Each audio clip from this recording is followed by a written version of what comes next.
আসসালামু আলাইকুম ওয়া রাহমাতুল্লাহি ওয়া বারাকাতুহু। সকলের জন্য দোয়া ও ভালোবাসা। আজকের ক্লাসে সবাইকে স্বাগত। শিক্ষার্থীরা, আশা করি তোমরা সকলে ভালো আছো। সামনে পবিত্র ঈদুল আজহার একটা গুরুত্বপূর্ণ আমল।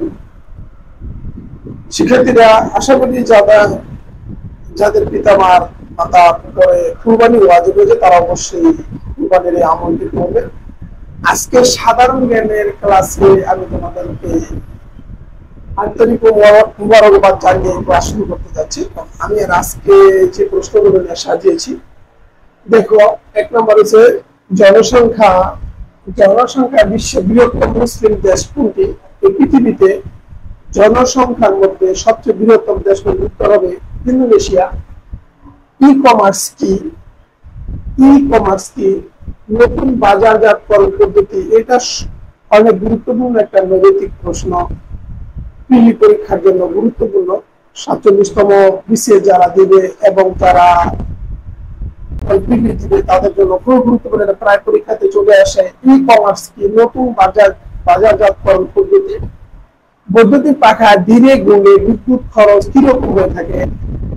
একই। আমরা অনেকে মনে করে থাকি বৈদ্যুতিক পাখা রেগুলেটরের মাধ্যমে কমায় দিলে মনে হয় বিদ্যুৎ কমার দিচ্ছে। এই ধারণাটা সম্পূর্ণ ভুল। আসলে বৈদ্যুতিক পাখা যেভাবে ছাড়ার পর থেকেই একই বিল আসবে, কম আসবে, একই হবে। বৈদ্যুতিক পাখায় ধীরে ঘুরলে বিদ্যুৎ খরচ কিরকম হয়? একই হয়। এটা 2 নম্বর না, এটাকে যারা লিখিত পরীক্ষা দিতে যায় তাদেরও আসে প্রশ্নটা যে বৈদ্যুতিক পাখা ধীরে ঘুরলে বিদ্যুৎ খরচ কিরকম হয়ে থাকে, এটা একটু আলোচনা করো। এক্ষেত্রে সুন্দরভাবে আলোচনা করতে পারবে যে বৈদ্যুতিক পাখা যেভাবে সুইচটি তারপর ফ্যান ঘুমিয়েই বিল একই আসে, কখনো কম বেশি হয় না। এতে রেগুলেটরের কোনো কাজ সাজি না। রেগুলেটর আসলে ফ্যানের কাজটা একটু কমায় বাড়ায়। আমাদের শরীরে যখন বেশি ঠান্ডা লাগে একটু কমিয়ে দেয়, যখন একটু বেশি গরম লাগে একটু বাড়ায় দেয়, অথবা আওয়াজটা কমানোর জন্য রেগুলেটর ব্যবহার করা হয়ে থাকে।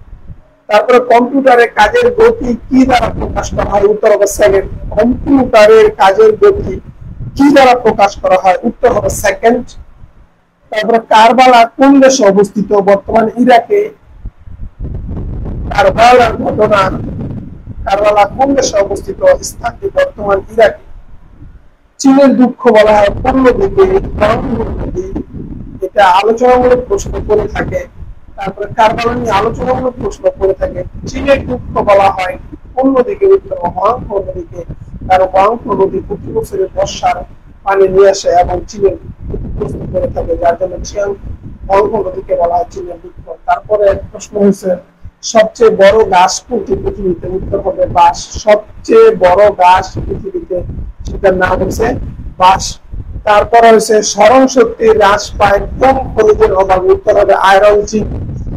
স্মরণ শক্তি হ্রাস পায় কোন খনিজের অভাবে? উত্তর হবে আয়রন জিঙ্ক। এরপরে উদ্ভিদের পাতা হলদে হয়ে যায় কিসের অভাবে? নাইট্রোজেনের অভাবে। উদ্ভিদের পাতা হলদে হয়ে যায় কিসের অভাবে? নাইট্রোজেনের অভাবে। আমাদের সুস্বাস্থ্যের শিক্ষা নিয়ে সবাইকে কামনা।